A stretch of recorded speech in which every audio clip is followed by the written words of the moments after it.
अस्सलाम वालेकुम, आप देख रहे हैं प्रोग्राम खबर ये है। मैं हूं शाज़िया अकरम। प्रोग्राम में मेरे साथ हैं सलमान गनी और सईद काजी।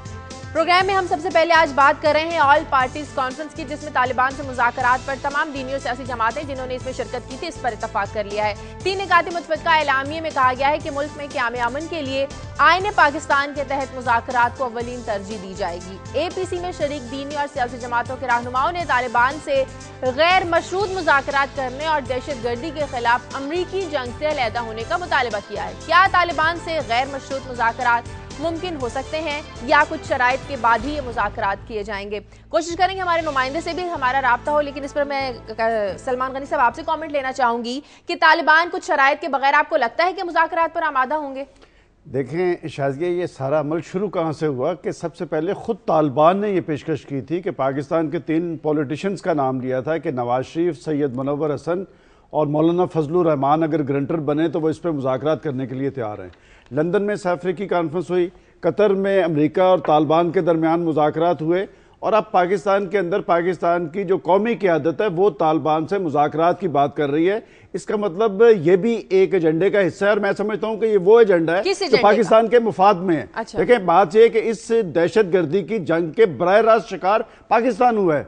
हमारे लोग इसमें शहीद हुए हैं, हमारा इसमें अरबों डॉलर का नुकसान हुआ है, हमारा इंफ्रास्ट्रक्चर तबाह हो गया है। कि अमेरिका ने हमेशा अपने मफादात को तरजीह दी, लेकिन बदकिस्मती ये है कि हमने अमेरिका के मफादात के तहत इस सारे अमल का हिस्सा बने, और आज हम यहाँ खड़े हैं कि कराची से लेकर खैबर तक हम दहशत गर्दी की आग में जल रहे हैं। अच्छी बात है, एक अच्छी पेशरफ्त मैं समझता हूँ ये बहुत अच्छी पेशकश है। और ये बात कर कौन रहा है कि ANP ने ये ऑल पार्टीज कॉन्फ्रेंस बुलाई है, जो खुद तालिबान को टारगेट करते रहे हैं, जो ये कहते रहे हैं कि तालिबान से मुज़ाकरात के लिए पहले उन्हें हथियार फेंकने पड़ेंगे। इसका मतलब ये मूव इंटरनेशनल है, और ख़ास तौर पे इस वक्त मैं समझता हूँ कि पाकिस्तान की कौमी क़यादत को। और एक अहम बात, गुज़िश्ता रोज़ इस्लामाबाद में कोर कमांडर्स कॉन्फ्रेंस भी हुई है, उसमें भी तालिबान की मुज़ाकरात की पेशकश पर गौर हुआ है, और इसे हमें मशरूत सिर्फ अमन से नहीं बल्कि अपने कौमी मफादात से भी करना चाहिए। लेकिन एक बात मैं और ज़रूर कहूँगा कि हम ये कह रहे हैं कि जी आईन पाकिस्तान के तहत पाकिस्तान में अमन और कौमी मफादात का तहफ़्फ़ुज़, लेकिन वो भी एक बात करेंगे कि हम अमरीकी जंग का हिस्सा, पाकिस्तान को अमरीकी जंग का हिस्सा नहीं बनना चाहिए। कि ये दहशत गर्दी की जंग अमरीका की जंग थी, उसने पाकिस्तान में मुसल्लत की, और पिछले 2 साल से ये अफगानिस्तान में जो उसने अपनी शिकस्त का मलबा है उसने पाकिस्तान पर डालने की कोशिश की है। ये अच्छी पेशरफ्त है और इस पर संजीदगी जाहिर करनी चाहिए। मैं ये अर्ज कर दूं, ये आप कह रहे हैं ना, ये अमरीकी मफादात और पाकिस्तानी मफादात, अमरीकी मफादात थे, उनसे जंग करना, हमने जंग कर ली। आज अमेरिका उनके साथ हाथ मिला के जान छुड़ा के दुम दबा के भाग रहा है। आज जो है वो ये आज भी अमेरिकी मफादात हैं, यहां से मिलिट्री हार्डवेयर निकालना है, वहां पे उसका बहुत बड़ा इकोनॉमिक क्राइसिस है जंग के खिलाफ, और उस माशी बुरान की वजह से एक बहुत नफरत है अमेरिका के अंदर, जो हम उनके इलेक्ट्रल प्रोसेस में देख चुके हैं कि कैसे लोग अब वोट डालने नहीं वहां पे आ रहे। तो ये भी अमेरिकी मफादात है। अमेरिकी मफादात कह रहे थे जंग करो, तो ANP जंग कर रही थी। आज अमेरिका उनके साथ कतर में बैठ के या लंदन में बैठ के मुज़ाकरात, 4 साल पहले, मैं ये कह रहा हूं कि इनकी पॉलिसी कभी इंडिपेंडेंट नहीं रही। ये कभी इंडिपेंडेंटली कोई एक्ट कर ही नहीं सकते। जब आप असासे बनाने पे लग जाएं और अपनी इमारत को ग्लोरीफाई करना शुरू कर दें, पता चले एक आपका घर सिंगापुर में है, एक दुबई में है, एक वहां है, जब आप इस खेल में चले जाएं तो फिर आप वही करते हैं जो हिज मास्टर्स वॉइस होती है, जो आपके मालकान कह रहे होते हैं। तो ये उसी में हो रहा है। अब इसमें पाकिस्तान का मफाद है या नहीं, मगर बात ये है कि ये तालिबान के खिलाफ जो जंग करने गए थे, हम गए क्यों थे भाई? ये ड्रामा लगाया क्यों आपने? अगर आपने आज हाथ ही मिलाने थे तो आप गए क्यों थे? इसमें एक बात का इजाफा और कर ले। देखिए, बात यह है कि अमेरिका ने जंग मुसल्लत की अफगानिस्तान पे, हमने अपनी फजाएं अमेरिका के हवाले कर दी कि अमरीकी मफादात या अमरीकी एजेंडा। शिकस्त किसको हुई है? वो आलमी सुपर पावर जो अपनी ताकत के नशे में बदहोश होकर दूसरे मुल्कों को शिकस्त खाकर पत्थर चाट कर निकल रही है। इसमें कोई शक नहीं कि इराक के अंदर भी और इसके बाद अफगानिस्तान के अंदर भी मैं समझता हूं कि ये हमारे लिए लम्हे फिक्री है कि जब हम अमरीकी मफादात के तहफ़्फ़ुज़ के लिए निकलेंगे तो तबाही और बर्बादी का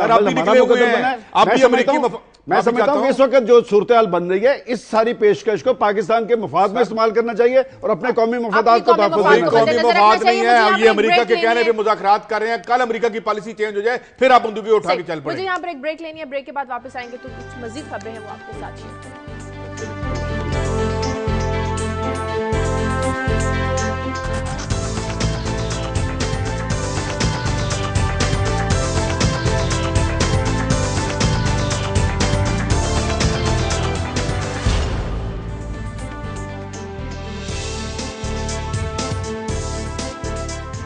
ब्रेक के बाद खुशामदीद। आइंदा आने वाले इंतखाबात में पाकिस्तान पीपल्स पार्टी और MQM का इत्तेहाद न होते हुए नजर आ रहा है। पीपल्स अमन कमेटी के अरकान के खिलाफ मुकदमात की वापसी पर MQM ने सिंध असम्बली के इजलास का बॉयकॉट किया और ये कहा कि लियारी गैंग वॉर ने शहर का अमन तबाह कर रखा है और हुकूमत सिंध इन्हें रिहा करके तहफ्फुज़ फराहम कर रही है। ऐसी सूरत में पीपल्स पार्टी के साथ आइंदा इंतखाबात में हम नहीं चल सकते। कातिलों के खिलाफ मुकदमात वापस लेकर पीपल्स पार्टी ने इंतखाबी इत्तेहाद के दरवाजे खुद ही बंद कर दिए हैं। अब देखना यह है कि पीपल्स पार्टी MQM की नाराजगी को दूर करने के लिए करती क्या है। बात करेंगे कराची से हमारी नुमाइंदा किरण खान हमारे से टेलीफोन लाइन पर मौजूद है। किरण, ये बताएगा कि लगता यह है कि MQM की जो नाराजगी है वो एक ही सूरत में दूर हो सकती है जब हुकूमत सिंध की जानिब से ये फैसला किया गया कि जो लियारी गैंग वॉर के खिलाफ मुकदमात की वापसी का फैसला अगर हुकूमत सिंध वापस लेती है तो ही पीपल्स पार्टी और MQM का इत्तेहाद एक बार फिर हो सकता है। जी बिल्कुल शाजिया, कल सिंध असेंबली के इजलास में जिस तरह MQM ने बाइकआउट किया उसके बाद सिचुएशन काफी ज्यादा जो है हमने देखी कि टेंस हो गई और काफी रद्द अमल जो है वो सख्त आया MQM का पीपल्स पार्टी के हवाले से। तमाम कल उसके बाद से हमें लगा कि पीपल्स पार्टी ने कोशिशें शुरू कर दी थी कि MQM को जो है इस बात का यकीन दिलाया जाए कि इस किस्म के फैसले जो हैं अभी नहीं हुए हैं और वो कोई भी ऐसा फैसला होता है तो MQM को मशावरत में जो है वो शामिल करेगी। कल से हमने देखा कि पीपल्स पार्टी ने कोशिश भी की है, गवर्नर को भी इन्वॉल्व किया गया है, इसमें वजीर आजम और सदर भी। अच्छा किरण, मैं यहाँ पे प्लीज आपसे एक बात पूछूं, क्या ये तो बात होगी, कहानी हमारे सामने है। अब इशू क्या यही है कि क्योंकि इलेक्शंस अब करीब आ रहे हैं, लियारी की सीट पीपल्स पार्टी की रवायती सीट है, उनको वो नाराज करते रहे हैं MQM को साथ रखने के लिए। अब इलेक्शन आ गया है करीब तो पीपल्स पार्टी ये सीट नहीं छोड़ना चाहती और अब चूंकि ये बुनियाद इस इत्तेहाद की जो है एक हमें हिपोक्रिटिकल लगती है तो ये अपने मंतकी अंजाम पे पहुंच रहा है। इत्तेफाक करेंगी आप? बिल्कुल सही कह रहे हैं आप, क्योंकि इलेक्शंस जो है वो करीब हैं और लियारी में पीपल्स पार्टी की एक अहम सीट है लियारी से, तो उनको भी नाराज नहीं करना चाहती पीपल्स पार्टी। एक तरफ जो है MQM की भी उन्हें जरूरत है क्योंकि ना सिर्फ लियारी में, अगर सिंध में आप देखें तो बहुत सारी जगहें ऐसे हैं जहाँ पर पीपल्स पार्टी MQM की उससे लाइक MQM वहां से जीत तो नहीं सकती लेकिन पीपल्स पार्टी को जितवा जरूर सकती है। ताहम अगर देखें हम तो बहुत सारी चीजें ऐसी हैं जो पीपल्स पार्टी को अभी देखनी है। लियारी की सीट्स बिल्कुल बहुत ज्यादा अहम है लेकिन इस वक्त जो है MQM को साथ देकर चलना भी पीपल्स पार्टी के लिए जो है तो फिर बीच का रास्ता क्या निकलेगा किरण? MQM को भी नाराज नहीं करना, लियारी में भी एक अहम सीट है उन लोगों को भी नाराज नहीं करना, तो हुकूमत के पास फिर बीच का रास्ता क्या बनता है? शाजिया, बीच का रास्ता तो पिछले 5 साल से जो हुकूमत ने अपनाया हुआ है वही रास्ता बनता है कि लियारी गैंग वॉर के हवाले से बहुत सारे मुकदमात जो उन पर हैं लेकिन अभी तक कोई भी ऐसी गिरफ्तारी अमल में तो आई है नहीं। किरण, ये बताएं कि ऐसी खबरें आना शुरू हो गई हैं कि सदर आसफ जरदारी अल्ताफ हुसैन से राब्ता कर रहे हैं कि ये जो MQM की नाराजगी है ये आर्जी है या ये चलेगी इंतखाबात तक? अगर थोड़ा सा अंदाजा लगाया जाए तो मुझे तो ऐसा नहीं लगता कि ये नाराजगी इंतखाबात तक चलेगी। और अब मैंने देखा है कि बर्फ पे जलती हुई नजर आ रही है जब से वजीर आजम ने अल्ताफ हुसैन से बात की है और बहुत सारी चीजें निगरान सेटअप के हवाले से भी बात हुई है। तमाम कल भी सिचुएशन जो बहुत ज्यादा वर्स्ट हो गई थी हमने शाम में देखी थी वो भी माइल्ड होती हुई नजर आई थी जब पीपल्स पार्टी ने जो गवर्नर के साथ राब्ते करना शुरू कर दिए थे। तो मुझे नहीं लगता कि MQM और पीपल्स किरण, एक छोटी सी बात और बताएं कि क्या जो सिंध की हुक्मरान जमातें हैं वो हुकूमत के बगैर गुजारा कर सकती हैं? जी मुझे तो ये नहीं लगता कि हुकूमत के बकाया गुजारा कर सकती है। और जहाँ तक MQM के इत्तेहाद यानी कि उसकी बात है कि इंतखाबात में MQM पीपल्स पार्टी के साथ इत्तेहाद करेगी तो ये तो बहुत दफा MQM कह चुकी है कि वो इंफरादी तौर पे लड़ेगी, इसमें कोई भी चीज जो है वो नई नहीं है। पीपल्स पार्टी या किसी भी जमात के साथ इंतखाबात में इत्तेहाद करके लड़ेगी। MQM ने काफी दफा बोला कि वो इंफरादी तौर पे लड़ेंगे। जहाँ तक इंतखाबात की बात है पीपल्स पार्टी के लिए हाँ बहुत सारी चीजें ऐसी हैं जो उनको देखनी है। सिंध में बहुत सारी जगहें ऐसी हैं जहाँ पर MQM उन्हें फेवर दे सकती है, ये भी पीपल्स पार्टी को देखना है और MQM के लिए भी पीपल्स पार्टी का साथ। हम यही निकाल सकते हैं कि दोनों का इत्तेहाद बहुत जरूरी है, दोनों का एक दूसरे के साथ चलना बहुत जरूरी है। बहुत शुक्रिया किरण खान। इसमें देखिए हम ये इशू जो है इसे पूरे कराची के लॉ एंड ऑर्डर के साथ मुंसलिक करके देखें कि ये मुकदमात की वापसी का मुतालबा है। और ये वो लोग हैं जो कातिल हैं, जो लोगों की जिन्होंने जिंदगी जिरन की हुई हैं कि अगर कराची की सूरत आज तक हजारा लोग टारगेट किलिंग का शिकार बने हैं कि कराची में अमन क्यों नहीं कायम हो पाता कि जब हुक्मरान जमातें आपस में बैठकर मुकदमात की वापसी का अमल शुरू कर देंगी तो फिर वहां पर हुकूमती रिट क्या कायम रहेगी, वहां पर कानून और आइन की हकमियत का میں سمجھتا ہوں کہ اس وقت ضرورت اس عمل کی ہے کہ وہاں پر ایک ایسی نگران حکومت کا قیام عمل میں لایا جائے کہ وہاں پر ایسا ماحول طاری ہو کہ لوگ آزادانہ طور پہ اپنے حق رائے دہی کا استعمال کریں اور واقعتاً ایک ایسی حکومت وہاں پر وجود میں آئے جو کراچی کا عمل بحال کرے۔ تو آپ کوئی بڑا آئیڈیل سا یوٹوپین سی بات کر رہے ہیں، بات یہ ہے کہ جو بات کر رہے تھے نا جی ناراضگی عارضی ہے، ان کی ناراضگی بھی عارضی ہے، ان کی دوستی بھی عارضی ہے، کیونکہ بنیاد جو ہے وہ پولیٹیکل مائلیج ہے اور وقت ٹپاؤ قسم کی سیاست ہے۔ اس لیے یہ نا جسے ایم کیو ایم کی جو پالیسی ہے وہ ہم دیکھتے ہیں جسے کہتے ہیں running with rabbits and hunting with hounds والی ہے، تو یہاں پہ کوئی مستقل پالیسی نہیں ہے، وہاں پہ جو زمین پہ مفادات ہیں اس کے والے اور رہ گی جو مقدمات کی بات، کس باثر آدمی کے خلاف پنجاب میں آپ مقدمہ کر سکتے ہیں؟ کدھر گیا سپنا کھوسا کیس؟ آپ پکڑ سکتے ہیں اس کو، پکڑ کے وہ 84 بلین لے کے بھاگ اس کو پکڑ سکیں؟ یہاں پہ پاورفل کو دے آر انٹچیبل، یہ ہمیں یہی میسج دے رہے ہیں عملی طور پہ۔ تو یہ کہانی نہیں ہے، مگر یہ جو ڈیسائیڈ ہوگا ایم کیو ایم الیکشن بالکل علیحدہ لڑے گی، ان کے ساتھ نہیں لڑے گی۔ اور ہاں اب اگلی کہانی یہ ہوگی کہ سندھ میں سے کس کا حصہ کتنا ہے، اور اس پہ اب پیورلی جسے ریئل پولیٹک کہتے ہیں اس بنیاد میرا خیال ہے یہ سارا کچھ جو ہے خود پیپلز پارٹی کے لیے لمحہ فکری ہے، جو پچھلے 5 سال سے ان جماعتوں کے صرف ایم کیو ایم کی ناراضگی نہیں، آپ یہ دیکھیں کہ پنجاب میں کاف لیگ سے بھی ناراضگی ہے کہ حکومتوں کے سارے ثمرات انہوں نے 5 سال سمیٹے ہیں اور اب اپنا سیاسی کیس بنانے کے لیے پیپلز پارٹی کو چھوڑ رہے ہیں۔ وہ جیسے کسی نے کہا تھا کہ جب کشتی ڈوبنے لگتی ہے تو بوجھ اتارا کرتے ہیں، یہ تو وہی عمل جو ہے سامنے نظر آ رہا ہے۔ آگے بڑھتے ہیں اور بات کرتے ہیں ایک بار پھر سے ڈاکٹر طاہر القادری اپنا انقلاب مارچ آج سے گوجرانوالہ جا کر شروع کریں گے۔ ڈاکٹر طاہر القادری کہتے ہیں کہ وہ اپنا راستہ خود بنائیں گے۔ ڈاکٹر صاحب اپنی جدوجہد کو حق اور باطل کا مارکا قرار دیتے ہوئے کہتے ہیں کہ وہ دوہری شہریت نہیں چھوڑ سکتے کیونکہ پاکستان کے پاسپورٹ پر تو ویزا ہی نہیں ملتا۔ طاہر القادری کے انقلاب مارچ میں کتنے لوگ آج ان کے ساتھ ہوں گے، کیا انتظامات کیے گئے، انقلاب مارچ کہاں جا کر رکے گا، بات کریں گے ہمارے نمائندے گوجرانوالہ سے تنویر بٹ سے۔ تنویر، کیا تیاریاں کی گئی ہیں ڈاکٹر طاہر القادری کے گوجرانوالہ میں استقبال کے لیے آج؟ جی، ڈاکٹر طاہر القادری صاحب کا جو قافلہ ہے جب گوجرانوالہ کے انٹر سے چاندہ قلعہ بائی پاس وہاں پہ ان کا استقبال کیا جائے گا، تو شاید ان کو بائی پاس سے ہی جناح روڈ کی طرف خیالی دروازے لے کے جایا جائے گا، جہاں سے یہ خیالی دروازے جناح روڈ سے مارچ کرتے ہوئے یہاں پہ ایک ہی گوجرانوالہ میں واحد پارک ہے گلشن اقبال پارک، وہاں پہ یہ اپنا خطاب کریں گے۔ اچھا بٹ صاحب یہ بتائیے لگ کیا رہا ہے، جو یہ تو ٹھیک ہے آپ نے وینیو بتا دیا، کتنے لوگ اور پارٹیسپیشن کے حوالے سے ابھی تک کیا مناظر ہیں، کیا اسی طرح کا امپریسو کراؤڈ پل کر لیں گے جو انہوں نے اسلام آباد میں کیا تھا؟ اچھا قاضی صاحب، اس میں نا بڑی پریشانی والی بات ہے کہ جب قاضی صاحب آئے تھے ہم ان کو دیکھتے رہے ہیں کہ جوش و جذبہ لوگوں میں، لوگ تھڑوں پہ، پھٹوں پہ، ہوٹلوں پہ بیٹھ کے، چائے کی دکانوں پہ بیٹھ کے یہی باتیں ڈسکس کیا کرتے تھے، لیکن یہ اتنی حیران کن بات ہے کہ کتنے دنوں سے میں ابھی بھی روڈ پہ ہوں، اچھا کتنے دنوں سے میں یہی دیکھتا رہا ہوں کہ یہ اس موضوع پہ لوگوں میں اب اتنی جان نہیں رہی، اتنی باتیں نہیں کر رہے، اور یہ جو یہاں کے جو مقامی ان کے قائدین ہیں، اچھا ان میں بھی کوئی اتنا جوش و جذبہ۔ آپ کی پریشانی کی بات کیا ہے؟ آپ یہ بتائیں کہ گوجرانوالہ کے عوام کے اندر کوئی تحریک ان کے حوالے سے موجود ہے اور لوگ کیا ڈسکس کر رہے ہیں ان کی سیاست کے حوالے سے؟ ان کی سیاست کے حوالے سے میں کیسے یہی بتا رہا ہوں کہ لوگوں میں وہ جوش، وہ جذبہ، وہ ولولہ، وہ میں نے بورڈ نہیں دیکھے، کوئی اتنے پمفلٹ نہیں دیکھے، کوئی لوگوں میں اتنی یہ نہیں دیکھا کہ وہ نکل رہے ہوں، لوگوں کو بتا رہے ہوں، لوگ آپس میں باتیں کر رہے ہوں کہ قاضی صاحب آ رہے ہیں، قادری صاحب آ رہے ہیں، ان کا جلسہ ہونا ہے، یہ ہونا ہے، لیکن کوئی اتنا جوش و جذبہ مجھے تو نظر نہیں آیا۔ ٹھیک ہے، بہت شکریہ غنی صاحب۔ اس پہ دیکھیں میں نے آپ کو یاد ہوگا کہ کل کہا تھا کہ وہ عدالت عظمیٰ سے انہوں نے رجوع تو کیا تھا الیکشن کمیشن کی اثر نو تشکیل کے حوالے سے، لیکن اب انہیں اپنی سیاست کی اثر نو تشکیل اس لیے کرنی پڑے گی۔ میں سمجھتا ہوں کہ یہ جو انقلاب مارچ ہے وہ ایک دفعہ پھر عوامی ایشوز کی طرف آئیں گے کہ تاکہ وہ کسی طرح پاپولیرٹی حاصل کریں۔ انہوں نے تو عدالت عظمیٰ سے گارنٹی مانگی تھی، پاکستان کی فوج سے گارنٹی مانگی تھی، اور انہوں نے ایشوز اس وقت عوامی اٹھائے تھے۔ میں سمجھتا ہوں کہ وہ جیسے ایک سائنسی اصول ہے کہ جب چیزیں اپنی بنیاد سے اکھڑتی ہیں تو پھر وہ لڑکتی رہتی ہیں جب تک اپنے منطقی انجام تک نہ پہنچیں۔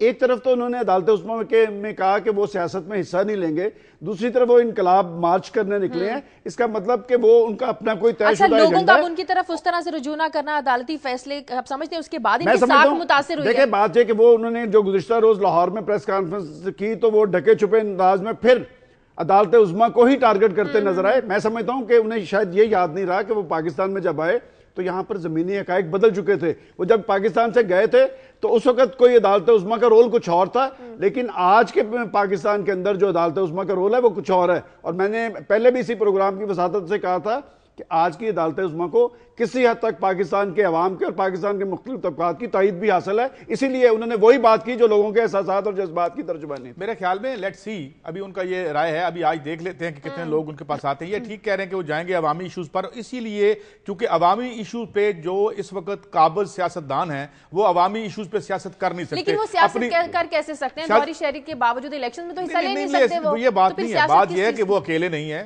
ہم بہت سی باتیں یہاں عرض بھی نہیں, یہاں بتا بھی نہیں سکتے. بات یہ ہے کہ جو حالیہ سیاستدان ہیں وہ عوامی سیاست تو کر نہیں سکتے, وہ خواص کی سیاست کر رہے ہیں, وہ الیکٹیبلز کو ڈھونڈ رہے ہیں, وہ سیٹوں کے لیے آپس میں وہ پارٹیاں جو کل تک ایک دوسرے کو قاتل مقتول کہتی تھی وہ بیٹھ کے مسکرا کے فوٹو سیشن کروا رہی ہیں, کیونکہ یہ اب یہ نکل رہے ہیں. اب ان کے بارے میں جو شنید ہے وہ یہ ہے کہ وہ شاید جس طرح یہ غنی صاحب کہہ رہے ہیں کہ وہ ان عوامی ایشوز پہ کھیلنے کی کوشش کریں گے جس پہ آج کی جو سیاسی بانجھ پن ہے وہ بالکل عیاں اور واضح ہو گیا ہے. تو یہ ایک تھریٹ بن سکتا ہے, مگر یہ بھی زیادہ نہیں بنے گا, کیونکہ میں سمجھتا ہوں کہ یہ ایک الٹیمیٹلی ایک نان ایشو کے طور پہ سامنے آئے گا. مگر یہ جو کچھ ہو رہا ہے یہ اس لیے ہو رہا ہے کہ جو سیاستدان منصہ شہود پہ بیٹھے ہیں وہ ایک بھی عوامی ایشو ایڈریس آج تک کر نہیں سکے. چھوٹا سا کویسچن میں آج آپ سے کرنا چاہتا ہوں. یہ آپ درست بات کرتے ہیں کہ جی عوامی ایشوز ڈیلیور نہیں کر سکی, سیاستدان ناکام ہوئے, لیکن جب ہم دیکھتے ہیں میڈیا پہ دیکھتے ہیں کہ جب پولیٹیشنز جاتے ہیں مختلف حلقوں میں تو وہ جو ہزاروں کی تعداد میں لوگ ان کے جلسے سننے کے لیے آتے ہیں وہ کون ہے؟ سلمان غنی صاحب, یہ مال روڈ بند ہو جائے نا,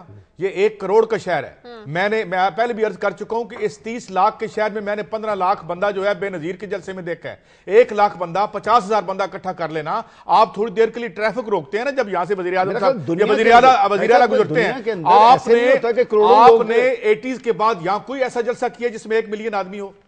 یہاں پہ جب یہ ملک 10 کروڑ کا تھا, 8 کروڑ کا تھا, یہاں ملینز میں جلسے کیے. 5-10 چھوٹی سی بات آپ کے بڑا لیڈر آتے ہیں. ایک آخری بات کر رہا ہوں, آپ نے کرسیاں بچھا کے, آپ کرسیاں کیوں جلسوں میں رکھتے ہیں؟ کیونکہ ایک آدمی 3 فٹ گھیرتا ہے, 3 مربع فٹ, آپ کرسی میں 7 مربع فٹ گھیر کے اوپر سے کیمرہ لگاتے ہیں, کیونکہ آپ ڈسکریڈٹ ہو چکے ہیں. حضور آپ اپنے اکاؤنٹ بناتے ہیں, عوامی کالونیاں نہیں بناتے.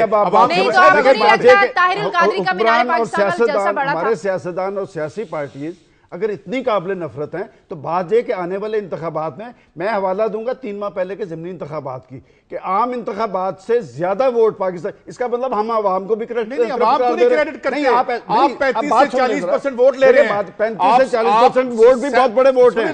60% ووٹ بڑے نہیں ہیں. نہیں, بات ہے آپ کس کی نمائندگی کر رہے ہیں؟ میں 60% کی نمائندگی کر رہا ہوں. سیاستدان قابل گردن زنی ہے, آپ کے نزدیک سیاست گردن زنی, کس کی آپ سپورٹ کر رہے ہیں؟ میں عرض کرتا ہوں, آپ نے سوال کیا, میں نے سوال کا جواب آپ کس کی نمائندگی؟ میں اس لیے کہہ رہا ہوں کہ میں چاہتا ہوں کہ پاکستان جمہوریت کا تسلسل برقرار رہے. آپ کس کی نمائندگی کر رہے ہیں؟ کارٹلز کی, انڈے بیچنے والوں کی, آپ کس کی نمائندگی کر رہے ہیں؟ پتہ نہیں کارٹلز کا لفظ کہہ رہے ہیں, شوگر کا لفظ. ایک بات ہم بار بار سیاست میں 60% لوگوں کی نمائندگی کر رہا ہوں جو ووٹ نہیں دیتے. وہ دیں گے, آپ دیکھیں انتخابات کے عمل میں انہی پولیٹیکل پارٹیز کو ووٹ دیں گے. طارق قادری صاحب تو الیکشن اس لیے بات کو کنٹینیو کریں. بریک کے بعد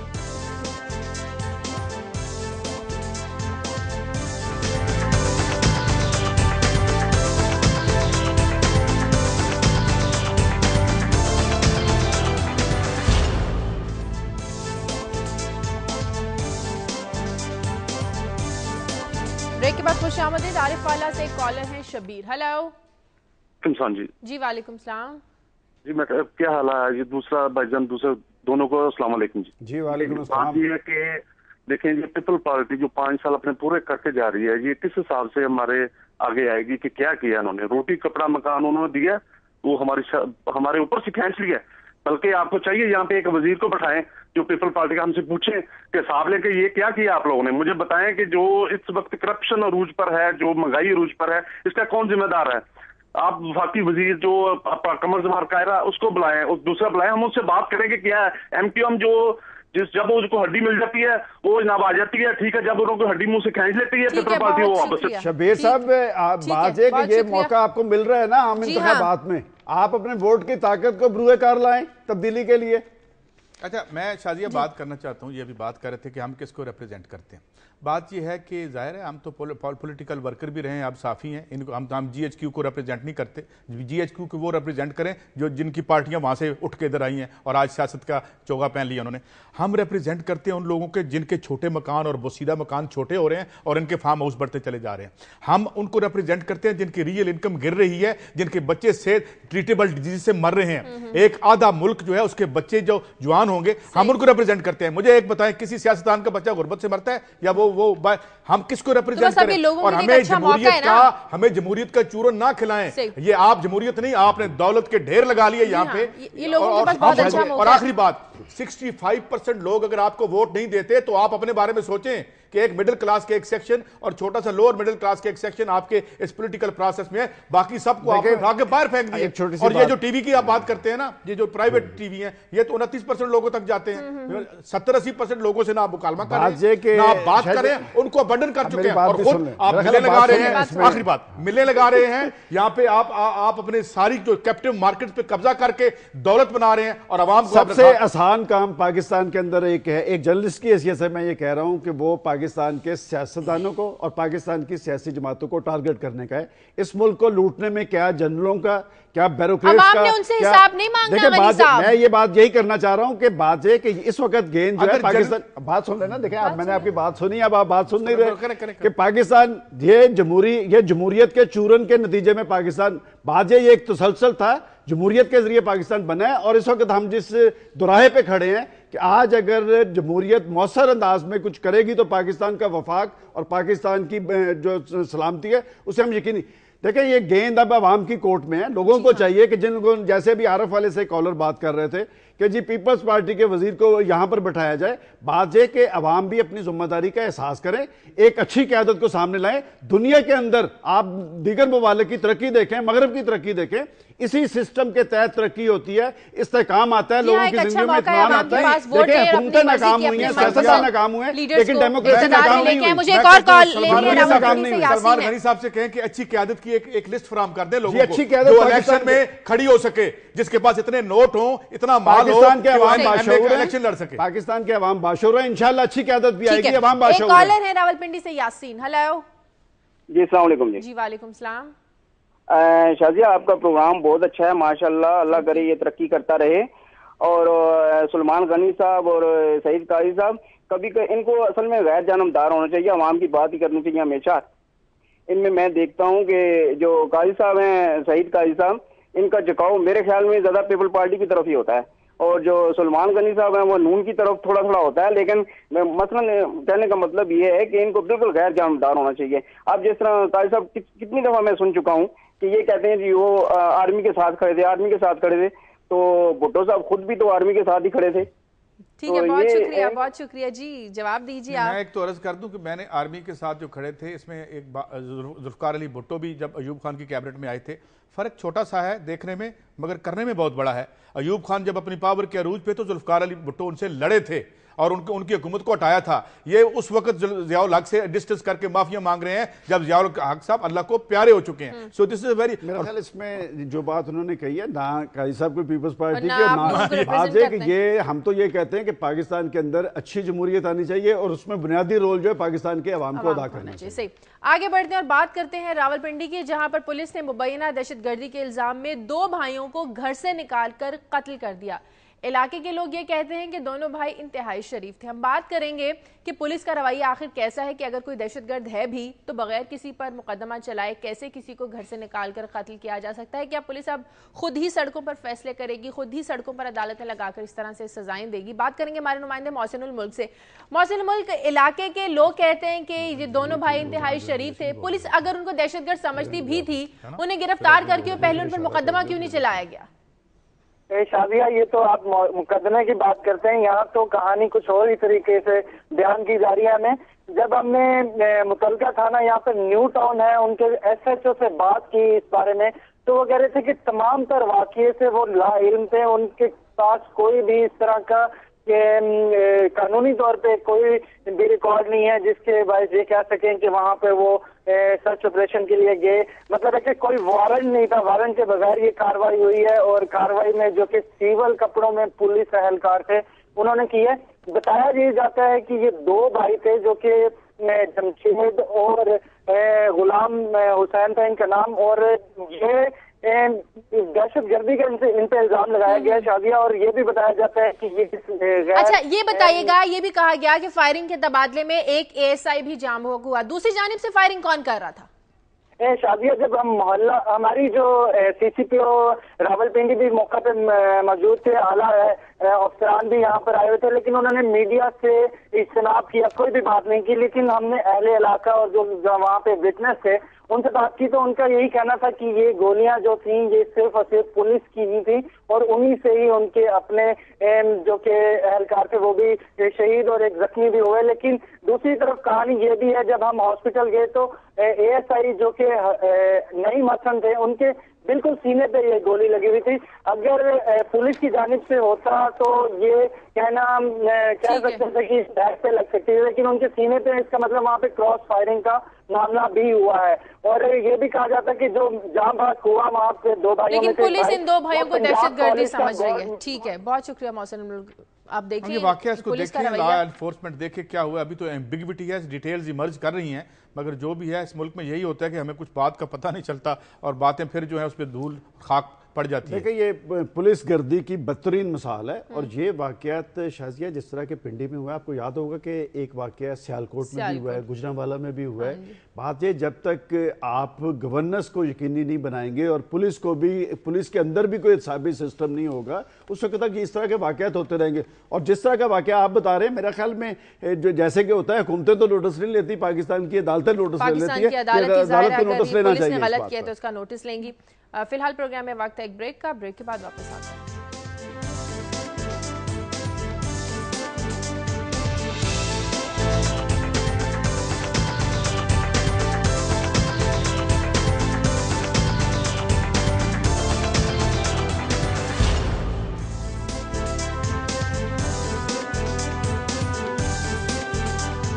ब्रेक के बाद खुशामदीद। दुनिया भर की तरह आज पाकिस्तान में बच्चों को कैंसर से बचाव का आलमी दिन मनाया जा रहा है। मुल्क में तिब्बी सहूलतों और डॉक्टर्स की कमी ने मुख्तलिफ बीमारियों से मुतासरा बच्चों का इलाज ही मुश्किल बना दिया है। बच्चों में कैंसर के फैलाव को किस तरह रोका जा सकता है और इसकी आगाही के लिए करना क्या चाहिए, बात करेंगे chief executive Shaukat Khanum doctor Sultan Faisal से। बहुत शुक्रिया डॉक्टर साहब।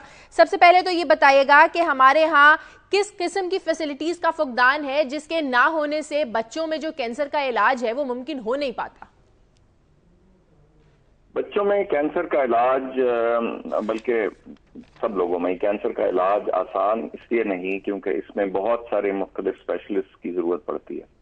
कैंसर स्पेशलिस्ट, कैंसर को डायग्नोज करने वाले स्पेशलिस्ट, हाईली क्वालिफाइड रेडियोलॉजिस्ट और बहुत सी दीगर स्पेशलिटीज जो सपोर्ट सर्विसेज में जिनका शुमार होता है। इन सभी चीजों की कमी है, कहतो रिजाल है। इसकी वजह से तमाम तर कैंसर जो हैं, चाहे बच्चों में हो या बड़ों में हो, उनके इलाज में मुश्किल है। बच्चों अच्छा डॉक्टर साहब ये बताइएगा, सॉरी मैं आपको रोक रहा हूं, आपने बहुत बड़ा काम किया, शौकत खानम बनाया, आप माहिर हैं इस शोबे के, आप बता सकते हैं कि कितने और शौकत खानम चाहिए कि इस मुल्क के बच्चों को हम इस अफरीद से बचा सकें?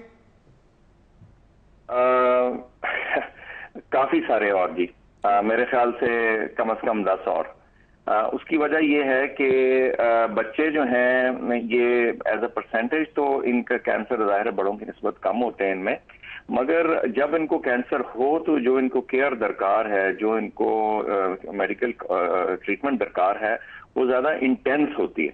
उसमें ज़्यादा एडमिशन की, ज़्यादा दवाइयों की, ज़्यादा एक्सपर्ट्स की, नर्सेज की, डॉक्टर्स की ज़रूरत पड़ती है। चुनाचे इसमें मेरा तो ख्याल है कि पाकिस्तान जैसे मुल्क के जितने बड़ा हमारा मुल्क है। डॉक्टर साहब ये भी बता दें कि पाकिस्तान में कितने बच्चे जो हैं वो ये कैंसर के मर्ज से 2-4 हैं? इसकी एग्जैक्ट आदाद शुमार बतानी तो तकरीबन मुश्किल होंगी, लेकिन मैं आपको एक एस्टिमेट बता सकता हूँ कि हमारा ख्याल है कि मुल्क भर में कुल कैंसर जो है तकरीबन 1.5 लाख के करीब नए कैंसर होते हैं, उसमें एडल्ट और बच्चे सारे शामिल हैं। अगर हम 10% बच्चों की इसमें से शरह लगाएं, परसेंटेज लगाएं, तो आप तकरीबन 10-15 हज़ार नए कैंसर केसेस जो हैं वो आप तस्वर कर सकते हैं उनके डेवलप होते होंगे। इसमें कॉमन तरीन कैंसर जो है उसमें लुकीमिया शामिल है, जिसको अक्यूट लिम्फोब्लास्टिक लुकीमिया या अक्सर اس کا مخفف جو ہے ALL استعمال ہوتا ہے. ٹھیک ہے، بہت شکریہ ڈاکٹر صاحب آپ کا. اس کا مطلب یہ ہوا کہ ہمارے ہاں فیسلٹیز کی کمی کی وجہ سے بچوں میں جو کینسر کا علاج ہے وہ ممکن نہیں ہو پاتا، جیسا کہ آپ نے کہا کہ بہت زیادہ شوکت خانم چاہیے یہاں پہ. میں یہ عرض کرنا چاہتا ہوں کہ اگر ہمارے بچوں کے لیے یہ 10 اسپتال نہیں بنوا سکے تو ہم کیسے ان کو جمہوری مان لیں؟ اور جو ہے جب ان کے بچوں کا علاج لنڈن میں ہوگا اور ہمارے بچے جو ہیں تلف ہوتے رہیں گے، اور یہ میں پھر وہی کہتا ہوں تو یہی میری بحث ان سے بھی ہے، سمیع صاحب بھی ہوتی ہے، لوگ اس کو دیکھیں گے. جی قائد صاحب آپ کی خبروں کی طرف شازیہ یہ ایک ہمارے ہیں مشیر برائے پیٹرولیم عاصم صاحب، اور ان کا کہا بہت ہی جو ہے وہ اس حوالے سے اہم ہے کہ وہ خود مشیر موصوف بھی ہیں. وہ کہہ رہے ہیں سوئی نادرن گیس اور سوئی صدرن گیس بند ہونے کے دہانے پر ہے، اور وہ یہ کہہ رہے ہیں کہ اگر 7 ارب روپے کا ٹیکہ اس کو نہ لگایا گیا تو وہ تنخواہیں بھی ملازموں کو نہیں دے سکیں گی.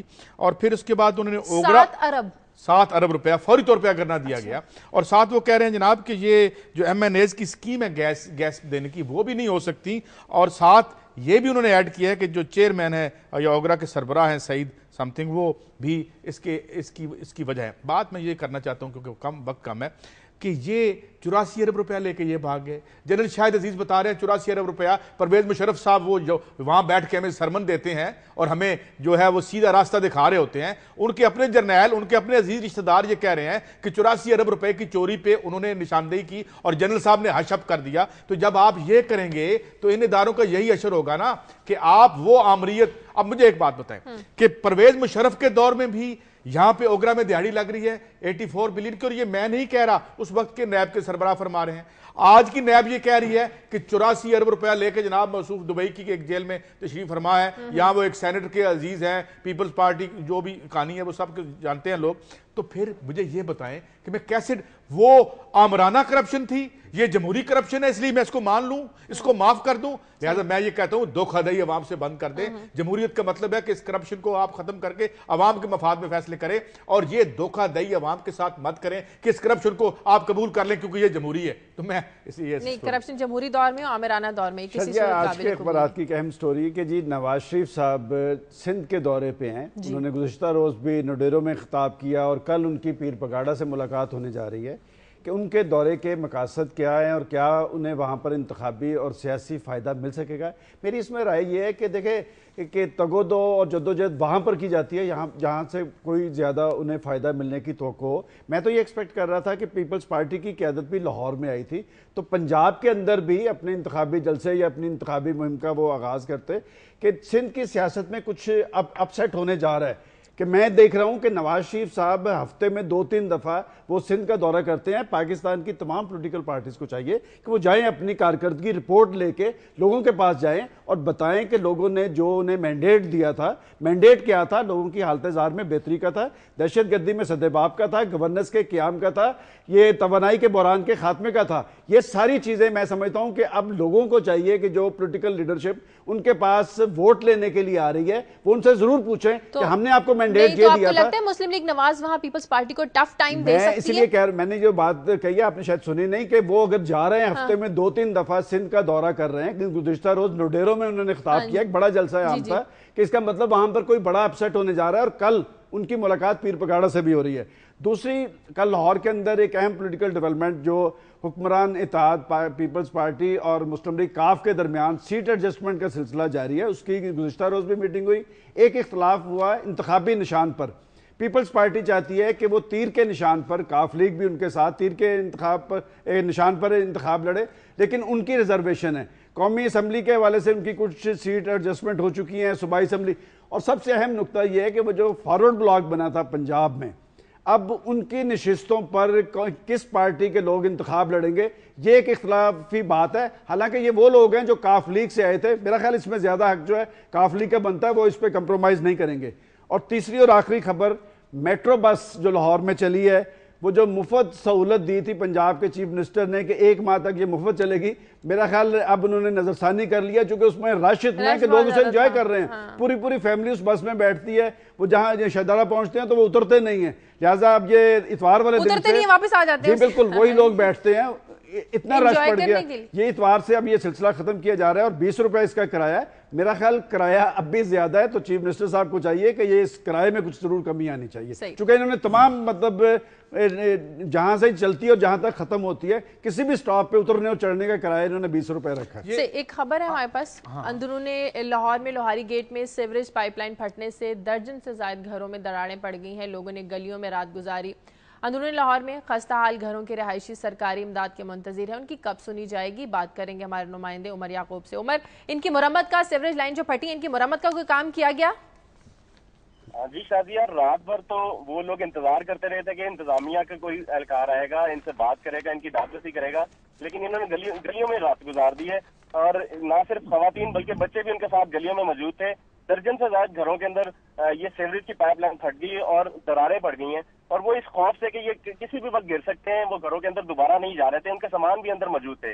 ان کا یہ کہنا تھا کہ ہم نے کئی بار خواجہ سلمان رفیق جو یہاں کے ایم پی ہیں اور جو ایم این اے حمزہ شہباز شریف، ان کو بھی کئی بار اس بارے میں بتایا کہ یہاں پر مسائل ہیں، ان کا کچھ کیا جائے، لیکن کوئی بھی عمل درآمد نہیں ہو سکا۔ ان کا یہ بھی کہنا تھا کہ ہم ان گھروں کو چھوڑ نہیں سکتے کیونکہ ہمارے پاس ہمارے باؤ اجداد نے ہمیں یہ بہت عرصہ قبل یہ گھر بنا کے دیے تھے، اب ہماری یہ اتنی ہمت نہیں ہے کہ ہم نئے گھر بنا سکیں یا یہاں سے کہیں اور شفٹ ہو سکے، کیونکہ ایک ایک گھر کے اندر 4 فیملیز رہتی ہیں، ان کے 7 بچے ہیں، اور جو حالات جا رہے ہیں وہ اپنا گھر اب دوبارہ نہیں لے سکتے۔ جی ہاں، لوگوں سے کہیں حمزہ شہباز اور خواجہ سلمان رفیق ضرور آئیں گے یہاں پر، لیکن جب ووٹ لینے ہوں گے۔ یہ اس پہ ہم کسی دن بات کریں گے، ہاؤسنگ کا کتنا بڑا کرائسس، اور میں مثال بھی دیتا رہتا ہوں کہ وینزویلا میں اس نے تقریباً 7-8 لاکھ گھر بنا کے دیے لوگوں کو، اور ہم یہاں بیٹھے ہوئے ہیں۔ یہ جو ابھی سمی صاحب، یہ جو سلمان غنی صاحب بات کر رہے تھے نا الٹرنیٹو کی، اگر تو مسلم لیگ پیپلز پارٹی کا الٹرنیٹو لے کے آ رہی ہے تو کوئی اپنا پروگرام تو بتائے، یہاں بتائے ہمیں کہ وہ کیا کوئی سیریس الٹرنیٹو انہوں نے کام نہیں کیا، یہ اپنی جگہ پہ، مگر بدنصیبی یہ ہے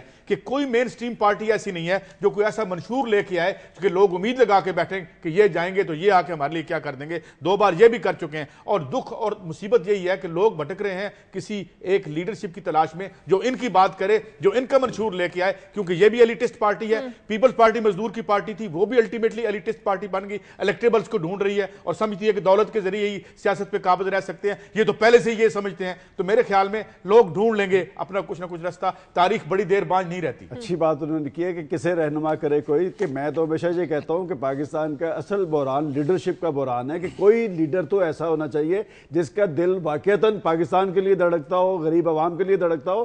اگر یہ واقعتاً ایسی لیڈرشپ ہوتی تو پاکستان کے اندر مایوسی کی یہ کیفیت نہ ہوتی، لیکن سیاستدانوں کو اور اہل سیاست کو چھوڑ کے میں سمجھتا ہوں کہ پاکستان کے عوام بھی بڑے باشعور ہیں، انہیں چاہیے کہ وہ بھی ایک فیصلہ کریں کہ وہ ان ساری چیزوں کو چھوڑ کے، جن لوگوں نے پاکستان میں کرپشن اور لوٹ مار کے رجحان کو عام کیا ہے، جنہوں نے ناکامی اور نااہلی پاکستان کے عوام کا مقدر کی ہے، انہیں چاہیے کہ اب پاکستان کے عوام اپنے ووٹ کا درست استعمال کریں اور ووٹ کی طاقت سے پاکستان میں ایسا انقلاب لائیں کہ پاکستان کی جو نیا ہے اسے منڈار سے نکال کر فیڈرل، میری خبر رہ گئی تھی، فیڈرل محتسب ہیں جو ٹیکس کے، انہوں نے کہا ہے کہ جناب یہ جتنے بڑے بڑے پبلک آفس ہولڈرز ہیں ان کی جو ٹیکس کی ایک ڈائریکٹری بنائی جائے اور ہمیں پتہ چلے اور وہ چھاپی جائے، اور یہ جناب ایف بی آر نے اس کو روک دیا ہے۔ انہوں نے کہا جی یہ ایک بڑا کوئی مقدس راز ہے جو ہم نہیں بتا سکتے۔ معاملہ اس وقت وہ زرداری صاحب کے پاس لے گئے ہیں، حالانکہ قانون یہ ہے کہ یہ معاملہ پرویز اشرف صاحب کے پاس جانا چاہیے، اور یہ اگر ڈائریکٹری بن جائے تو ہمیں بھی پتہ چلے ہمارے حکمران کتنا ٹیکس دیتے ہیں،